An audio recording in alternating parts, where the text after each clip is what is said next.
In section 5.3, we're going to be looking at the Fundamental Theorem of Calculus Part 1. We use the letters Fundamental Theorem of Calculus so often we abbreviate it FTC. So if you see FTC, it stands for Fundamental Theorem of Calculus. Let's go ahead and pull the Fundamental Theorem of Calculus from your textbook to see what it looks like, and then we'll explain all of the steps. This is the same definition that your textbook uses on page 273 of the Fundamental Theorem of Calculus. Let's go ahead and look at each piece of the definition of the Fundamental Theorem of Calculus. First of all, in order to work with the Fundamental Theorem of Calculus, we need a function that I can integrate, so it has to be continuous on the interval a,b. Now remember, the lowercase f of x and the cap f of x have a big different connotation. Cap f of x is the antiderivative. Lowercase f of x is the integrand. So first of all, we talk about cap f of x being an antiderivative. So what this means is if we integrate f of x, meaning we find the antiderivative of f of x, we get cap f of x. And then what we do about these limits of integration is we plug in the upper limit of integration, f of b, minus my lower limit of integration, f of a. And that's the Fundamental Theorem of Calculus. Now let's go ahead and look at an example of what this actually looks like. Let's look at the function f of x equals x squared on the interval, let's say from 1 to 3. Well, the minute we look at this and we want to find the area underneath the curve, we should start thinking of a picture. So I'm looking for the integral of x squared, or the antiderivative of x squared, on the interval from 1 to 3. So let's go ahead and look at this pictorially. This is a curve sketch of x squared, and of course x squared goes over here as well, but we're only interested in this from 1 to 3, we'll say. So I'm trying to find this enclosed area between the curve and the x-axis.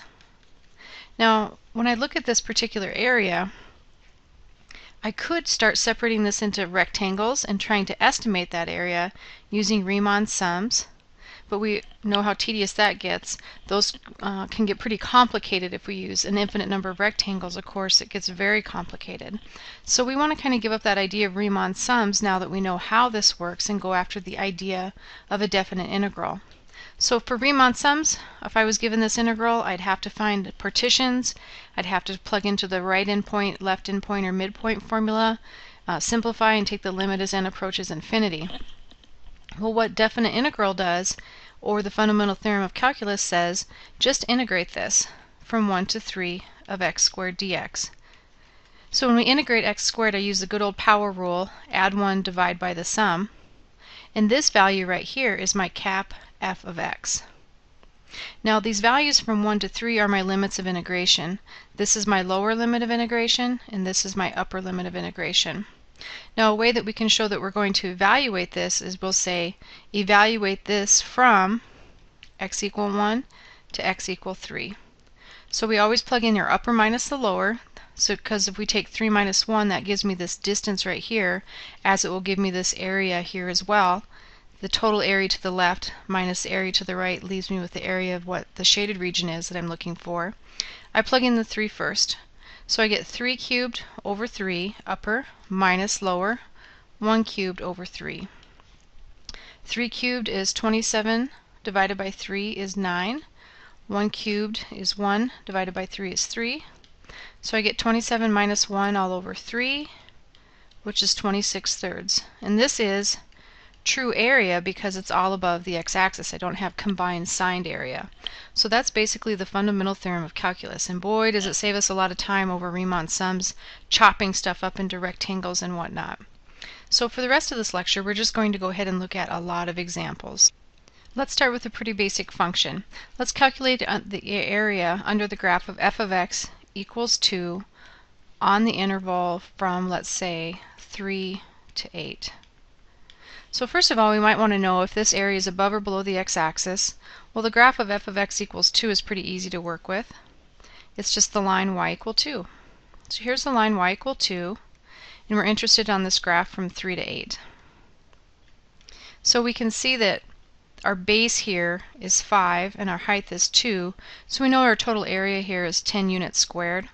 But let's go ahead and see if this idea of a definite integral helps us determine what's going on here. So area is equal to the integral from 3 to 8 of 2 dx. So using our good old power rule, this is the same as the integral from 3 to 8 of 2x to the 0 dx. Of course, x to the 0 is 1. So when I use my power rule, I add 1, divide by the sum to my variable, and I'm just left with the integral of 2x. Now I evaluate this from x equal 3 to x equal 8. Now when we evaluate definite integrals, I always plug in my upper minus my lower. So I have 2 times 8 minus 2 times 3. So I have 16 minus 6, which is 10 units squared, which is exactly what we thought it would be using geometry to find this area, but this just verifies that a definite integral really works well for these. Let's go ahead and look at a little bit more complicated function.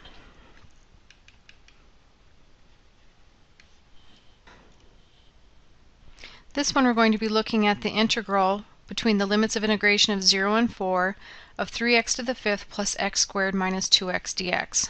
So 3x to the 5th plus x squared minus 2x is our integrand. I will integrate this, or find the antiderivative, and evaluate between 0 and 4. Now I'm not sure if this is above or below the x-axis. We'll check that in Maple when we get done so we can determine whether this is true area or just signed area. Okay, when we integrate, we use our power rule. I add 1, divide by the sum. So if I add 1 to 5, I get 6. So 3x to the 6th over 6 plus x cubed over 3 minus 2x squared over 2. And again, add 1, divide by the sum. There's an implied 1 as the exponent here, so when I add 1 to this implied 1, this is where the 2 comes from, and I divide through. This can be simplified before we actually evaluate it. Of course, 3/6 is the same as 1/2, so I get x to the 6th over 2 plus x cubed over 3 minus x squared.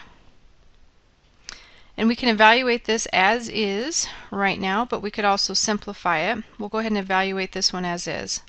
So again, x to the 6th over 2 plus x cubed over 3 minus x squared. And I actually usually like to simplify these to get smaller numbers. We'll see here in a second why that works out well when we plug in 4th, because remember, it's always upper minus lower. So I get 4 to the 6th over 2 plus 4 cubed over 3 minus 4 squared.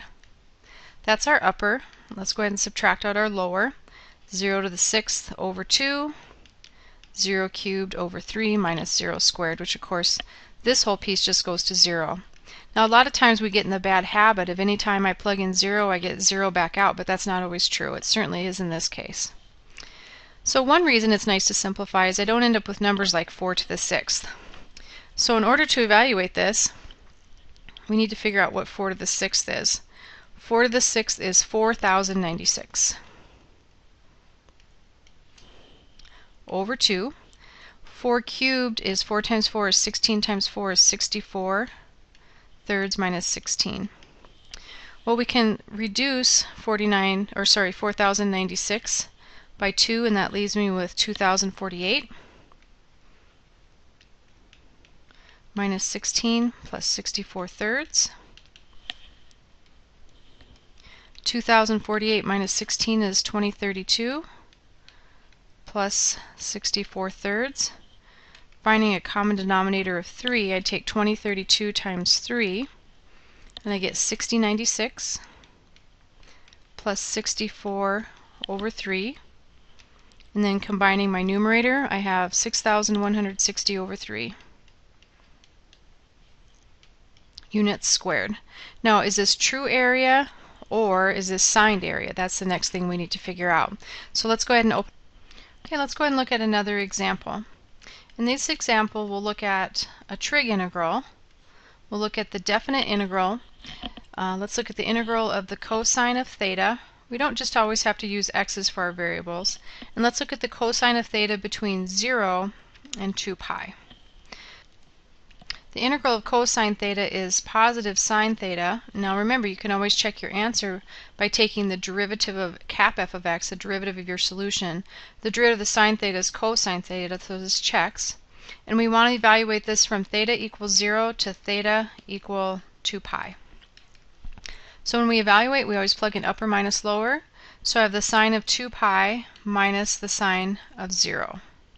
Now this one's not very exciting. The sine of 2 pi is 0. The sine of 0 is 0. 0 minus 0 is 0. And 0 is my solution. But what's going on here? There seems like there should be some area underneath the curve. So let's go ahead and look at the integral of the cosine of theta from 0 to 2 pi graphically. First of all, if I'm talking about the cosine function, I can talk about graphing these quadrantial points like pi over 2, pi, 3 pi over 2, and 2 pi. And again, this is the cosine theta graph. The cosine of 0 is 1. The cosine of pi over 2 is 0. The cosine of pi is negative 1. The cosine of 3 pi over 2 is 0. And the cosine of 2 pi is 1. So here's my cosine graph. And again, it's very important that you know your unit circle. And we were interested in finding the area underneath this curve between 0 and 2 pi. So essentially I'm looking for these shaded regions. Well, as it turns out, these shaded regions end up canceling each other out. The area above the x-axis and the areas below the x-axis sum to 0. So basically this is signed area. What I found here is a combination of positive area and negative area, and I've gotten signed area here. Now the area of one of these below the x-axis is 2. The area of half of those above is a positive 1. The area half above is a positive 1, so I get 1 and 1 positive, negative 2 down below to give me 0. So you have to be careful when you're working with trig functions, because a lot of times you'll get an answer that's not really what's expected because we're talking about signed area or combining area. For our next example, let's go ahead and look at the integral of x to the 3 halves plus 2x to the 5 halves dx, and let's evaluate this from 0 to 4. So we're going to follow the same strategy. I'm ready to integrate this right away. Add 1, divide by the sum. 3 halves plus 2 halves is 5 halves. Add 1, divide by 5 halves. Drag the 2 along. If I add 2 halves to 5 halves, I get 7 halves, divided by 7 halves. Now I'm not ready to evaluate this yet because I want to simplify this one quite a bit. When you divide by 5 halves, it's the same as multiplying by 2/5. When you divide by 7 halves, it's the same as multiplying by 2/7, but I already have a 2 there, so that leaves me with the 4/7 x to the 7 halves. Now I'm going to simplify the heck out of this thing because it will be easier to evaluate. First of all, I see that I have a 2 common, and I have an x to the 5 halves that's common. Now eventually I'll find a common denominator as well, and if I wanted to, I could find the common denominator first of 35. But right now I factored out a 2x to the 5 halves, which leaves me with a 1/5 plus 2/7 x to the implied 1. 5 halves plus 2 halves is 7 halves, so this is the implied 1. Then I can find a common denominator of 35, so I multiply top and bottom by 7 here, top and bottom by 5 to give me 10x all over 35. So simplifying, I get 2/35 x to the 5 halves times 7 plus 10x. Now this is my simplified form, and this is easier to evaluate this than it would be to evaluate here because my numbers will be quite a bit smaller. So 2/35 x to the 5 halves times 7 plus 10x, evaluated from x equals 0 to x equals 4. Now remember, when we evaluate, we always plug in upper minus lower, but this 2/35 is now a little bit of a special case. I can pull it clear out front because I can distribute it through. Now my numbers are all going to be quite small, or at least smaller, because I can factor out this coefficient. So what I do is I plug in the 4 first, and I get 4 to the 5 halves times 7 plus 10 times 4. That's my upper. Now I subtract out my lower. 0 to the 5 halves times 7 plus 10 times 0. Now, as our previous problem, when I plugged in my lower limit of 0, it went to 0, but we should always check it because it doesn't always go to 0. And I'm left with this first part to evaluate. So again, I have that 2/35 out front, which makes all of my numbers smaller. And then I have this 4 to the 5 halves. Well, 4 to the 5 halves means the square root of 4 to the 5th power, or 4 to the 5th power square rooted. It's easier to take the root first. So the square root of 4 is 2. So this is the same as 2 to the 5th. And of course 7 plus 10 times 4, I multiply 10 times 4 first. You don't do the 7 plus 10. Order of operations say to do the multiplication first.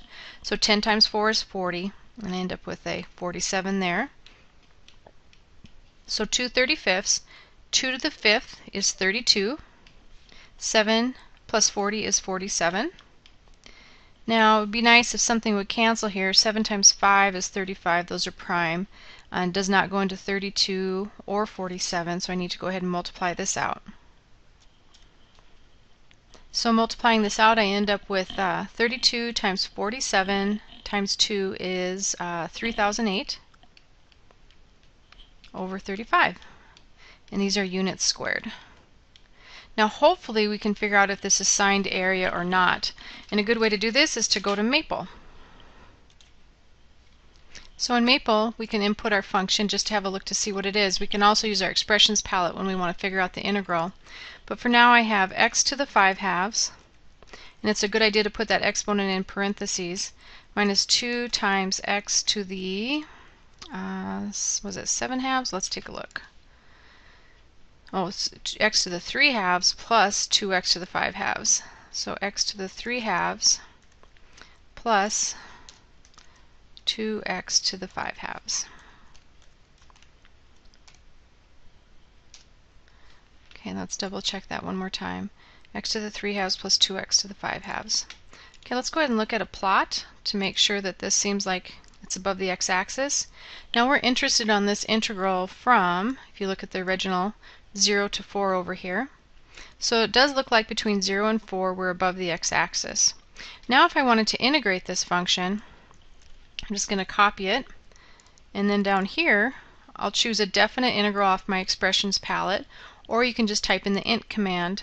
In place of f, I input my function, and I'm going to be integrating this from 0 to 4. So you can check your work here. And it looks like for a solution we get 3008 over 35, and let's see what we had over here. 3008 over 35, so it matches up perfect. So this is true area above the x-axis, and again you can check that pretty easily in Maple. Okay, for our next example, let's go ahead and look at the integral of x plus 1 over the cubic root of x from 1 to 8. So this one, our limits of integration are from 1 to 8. So this one is not as simple to integrate. I need to do a little rewrite first. So the first thing I'll do is I'll pop this x to the negative 1/3, or actually I'll pop the x to the 1/3 that's in the denominator up top, and then I end up negating it. Then we'll distribute through that x to the negative 1/3. This is the same as x to the first, or the 3/3, so when I multiply like bases I get x to that first times x to the negative 1/3 plus 1 times x to the negative 1/3 dx. And again, I have not integrated it, so I shouldn't drop my limits of integration or my integral sign. I'm trying to find an antiderivative here. When you multiply like bases, you add exponents. 1 minus 1/3 is 2/3 plus x to the negative 1/3. So this is a rewrite of my integrand, and now I'm ready to integrate. One thing that you want to be very careful of here is that you do not try and combine these. I can't combine these. I can't add these together because the exponents are different. So to integrate x to the 2/3, I add 1. 2/3 plus 3/3 is 5/3, and I divide by that sum of 5/3. Add 1 to negative 1/3. Negative 1/3 plus 3/3 is 2/3. Divide by the sum. And again, we're going to do some serious rewriting here first. When you divide by 5/3, you're multiplying by 3/5. Multiply by 2/3 is the same as multiplying, or sorry, dividing by 2/3 is the same as multiplying by 3/2. And then we can start to simplify this. Now if you wanted to, you could plug in 1 and 8 right now and evaluate this, but I'm going to simplify it. Simplifying, finding a common denominator here would be 10, so I'd multiply top and bottom of my first value by 2, so I have 6x to the 5/3, plus multiply top and bottom here by 5, 15x to the 2/3, all over 10.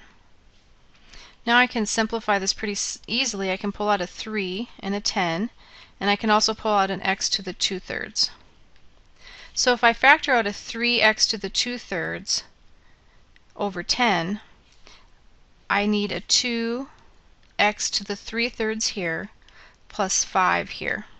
Now this is a lot easier to evaluate now as I evaluate from x equal 1 to x equal 8. And this is kind of an important trick to know because your numbers are going to be a lot smaller and easier to deal with than something to the 5th power. So rewriting here, again, this 3/10 is a constant, so I can pull it clear out front, and then I can just go ahead and evaluate my upper minus lower. So here I'll plug in an 8. I get 8 to the 2/3 then, times 2 times 8 plus 5. That's my upper. Then I subtract out my lower. My lower is going to be 1 to the 2/3 times 2 times 1 plus 5. Okay, so I have the 3/10 out front, and that will distribute through when I'm all done. Now 8 to the 2/3. If you want to, you could take 8 squared and get 64. The cubic root of 64 is 4. Or you could look at the cubic root of 8 first. The cubic root of 8 is 2. 2 squared is 4. And of course 2 times 8 is 16 plus 5 is 21. And I'm not adding, I'm subtracting. 1 to the 2/3 of course is just 1. 2 times 1 is 2 plus 5 is 7. So I'm left with 3/10 times 21 times 4 is 84 minus 7. Finish simplifying here. 84 minus 7 would leave us with 77. Nothing will cancel there, so I have 77 times 3 in my numerator, which is 231 over 10. And again, this is area. I don't know if it's signed area or true area, but it's 231 over 10 units squared. Now, is there a way if we could figure out if this is true area or not? And the answer is, of course, we can go check in Maple. So let's go ahead and look at graphing this in Maple. Let's graph the original function that we have here, the integral from 1 to 8 of x plus 1 over the cubic root of x. So let's go ahead and integrate. Actually, let's graph first x plus 1 over the cubic root of x. The easiest way to write the cubic root of x is x to the 1/3 using your exponential notation. Whoops, except I need a semicolon instead of a colon there. So first of all, let's plot it. And we're interested in this, if you look at your limits of integration here, we're interested in this from 1 to 8. So from 1 to 8, I'm definitely above the x-axis. So let's go ahead and integrate this now. So I want to integrate this function, and I can copy it from here, or in this blue type I could copy it there as well, or I could just type the whole thing back in. And again, I'm interested in this from 1 to 8. Okay, let's see what Maple says. Maple says 231 over 10. This is true area because it's all above the x-axis. And let's see if our answer agreed. And of course that's 231 over 10, and it does. So the important things to remember here is this could be signed area. It could be some area that's positive combined with some negative area, or it could be true area if the entire graph is above the x-axis. So we need to get really good at our integration skills here. And right now we really don't have a lot of functions that we can integrate because I can only use the power rule. But pretty soon after our next exam, we'll use a technique called use substitution that will allow us to integrate a lot more types of functions. Okay, let's go ahead and look at the integral from 1 to 2 of x squared minus x to the negative 2 dx. This is already rewritten for us. We don't need to flip anything up top or combine anything here because I can't. I don't have like exponents. So I just go ahead and use the power rule. The integral of x squared is x cubed over 3. The integral, dragging along the minus sign. The integral of x to the negative 2, I add 1. So negative 2 plus 1 is negative 1 divided by negative 1. And of course, we'll simplify this a little bit before we evaluate. Minus a negative is the same as a positive. X to the negative 1 is 1 over x. Evaluated from x equal 1 to x equal 2. I'm not going to rewrite or simplify anything here. I'm going to work with this as is. We plug in the 2 first. That's my upper. So I get 2 cubed over 3 plus 1/2. And then let's go ahead and subtract out the lower. If we plug in a 1, I get 1 cubed over 3 plus 1 over 1. And of course we simplify. 2 cubed is 8/3 plus 1/2 minus 1/3. Now remember, this negative distributes. So this is not going to be a positive one, but a negative one. Okay, here we have 8/3 minus 1/3 is 7/3.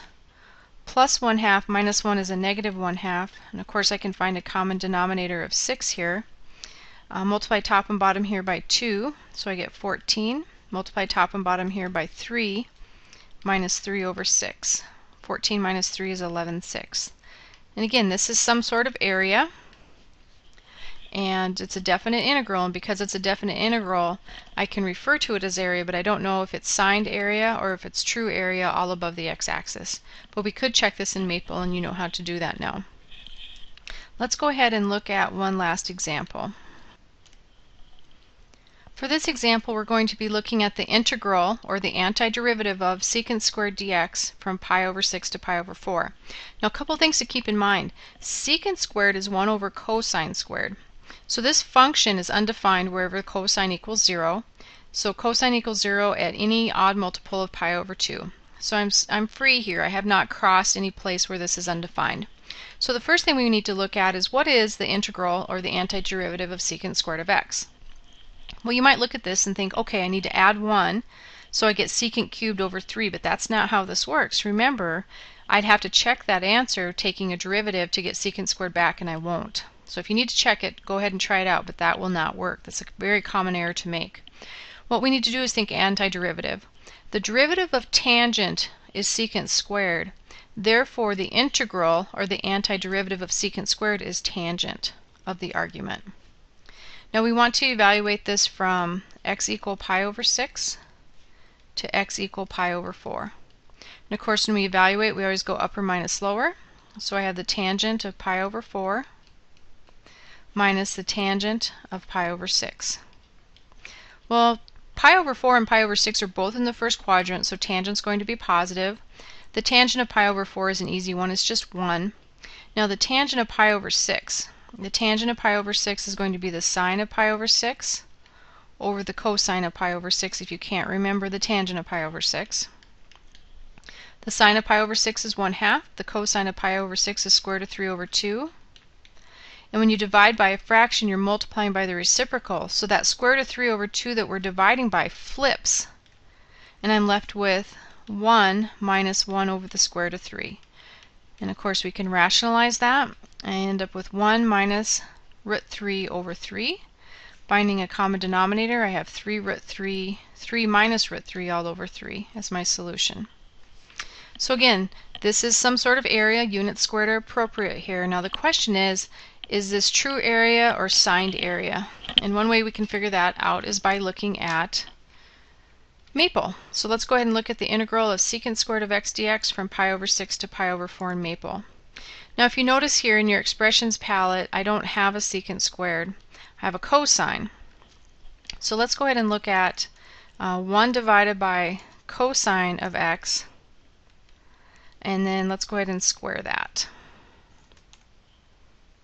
And let's see if this fits what we think it should, and it does. Now remember, Maple uses this ambiguous squared. Does this mean to square the x, to square the cosine? You know, when we write this in class, we avoid this notation, but this is exactly the notation that Maple uses to say we're squaring the trig function, not the argument. And we can see that we input it like that over here by use of our parentheses.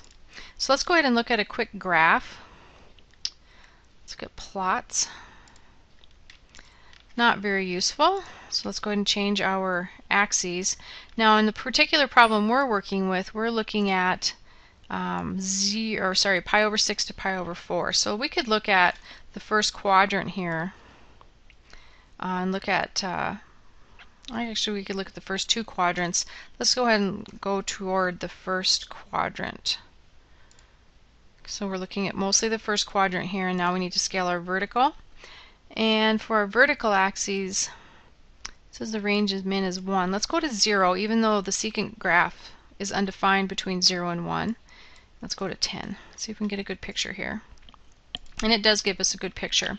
Now at some of these values, this is actually an asymptotic line. So right here at 4 pi over 8, this is actually a vertical asymptote.